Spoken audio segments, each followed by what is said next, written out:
I was happy for it because now it was like a third brand.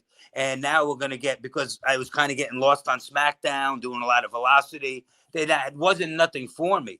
So even though I had the job, it kept my job longer, I think. So I was hoping it was going to work.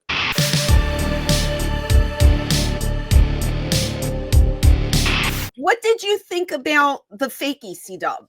Our second chance, so to speak, when we all go back in 2005, we do One Night Stand, right? I go into it as one and done. I'm thinking this is just a one-time thing. It's never going to be anything. And then a year later, we all get these phone calls.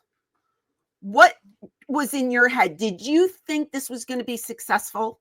Because I had 100% doubt, and I didn't even want to sign that contract, to be honest with you. Well, for me, I was already there. So I was, now it's 2006. I was there since 2002. Right, but I'm talking about crossing over, like as making ECW, bringing us back. What was in your head about that? Well, that's what I'm trying to say. It was different for me because I was already in the company. Bringing ECW back brought a lot of people with hope. Like, you didn't want it, but a lot of other people did want it and wanted to come back. So it got a lot of people jobs again. Danny, Roadkill, Balls, Axel, me included. Yeah. But so I thought it was another chance, and by that time for me, I was already getting stale. It was 2006. I was already there for 4 years. They used me as the FBI with Chuck and Johnny. I did the whole cruiserweight thing. Yeah. So I was happy for it because now it was like a third brand. And now we're going to get, because I was kind of getting lost on SmackDown, doing a lot of velocity. That wasn't nothing for me. So even though I had the job, it kept my job longer, I think. So I was hoping it was going to work. Yeah. And then, we're also playing off the Hammerstein Ballroom on the One Night Stand. So that ended up being great. And Vince liked that. And that made it like an old school feel, the One Night Stand that night. And then it went on. And then, then we first started doing our house shows on our own. But then they were in like these small venues, like 300-400 people. It wasn't like you were wrestling with WWE in front of you. Now you really feel like, and you are making less money at that time. So, but instead of losing your job, you kind of took a pay cut. The minimum pay wasn't this anymore, whatever it was. So, so you did lose a little bit there. And then they ended up putting it with live at 10 o'clock at night. Remember that? We were with SmackDown. So SmackDown would tape and then we'd go on. Yeah, there would be so many. Yes, then there would be so many shows, and it's like, it was just so many matches before we used to go on live. Where half the time the crowd's dead. It's 10 o'clock at night. They're ready for one dark match to end the night as people are leaving, and we're starting a live TV show, and the dark match started at 7:15 or 7:10. Yeah.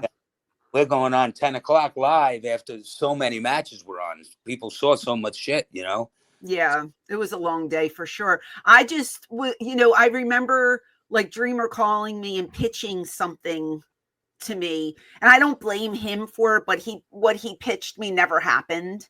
They went a totally different direction. But I just remember like my phone rang and it was Axel, and he was just like, Axel Rotten, and he was just like, "Are we doing this again?"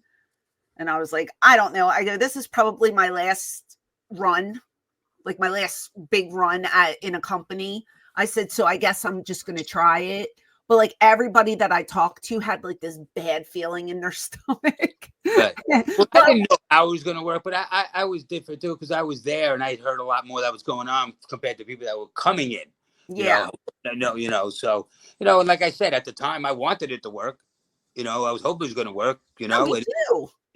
I think but we all were hopeful, but it was just in the back of our minds as the weeks went on. It was like everything. Well, as the time went on, definitely. I'm talking about going in when before, like we did the One Night Stand and we're getting the crew together and everybody's coming back. Now, I'm not saying once we got going, we were off to a slow start and it didn't ever pick up. It just kept getting worse and worse. So, yes. So, if you're talking about after 3, 4, 5 months of us running that, it was going downhill 100% to feeling, like I said, we were doing the 300, 400 people. Then we started doing 10 o'clock at night. You know, you just saw the writing on the wall of this is dying. So yes, at that, once it got going, yeah, it was all downhill from there. Yeah, I know. The rumor for me, I was supposed.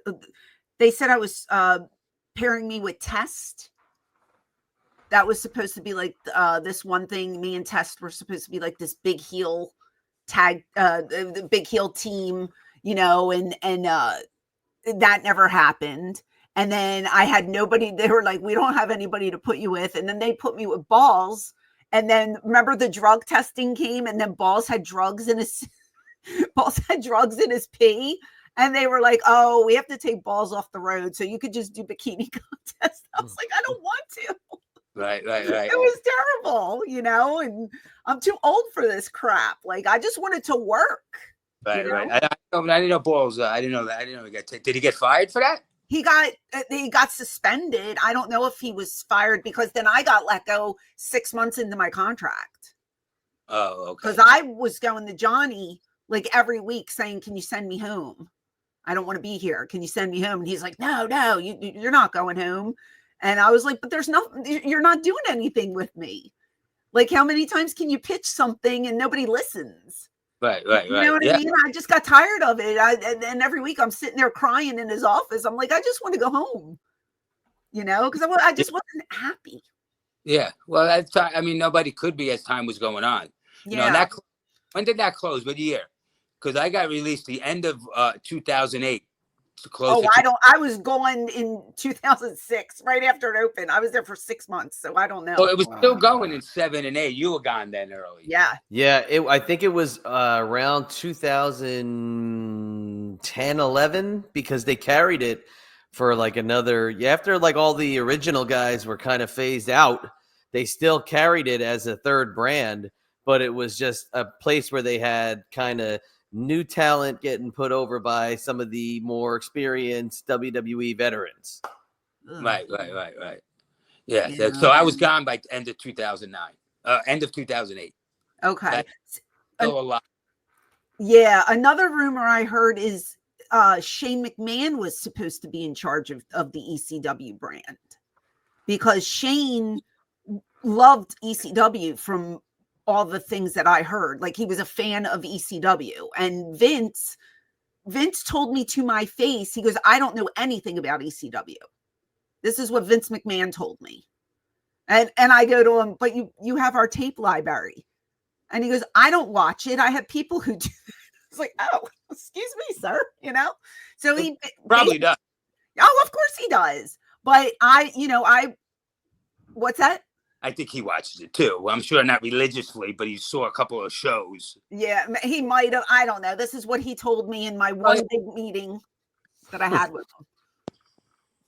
So I don't know. Who knows? I just feel like if Shane was in charge of the company, it would have went a different way, and maybe it would have been more successful. Who knows?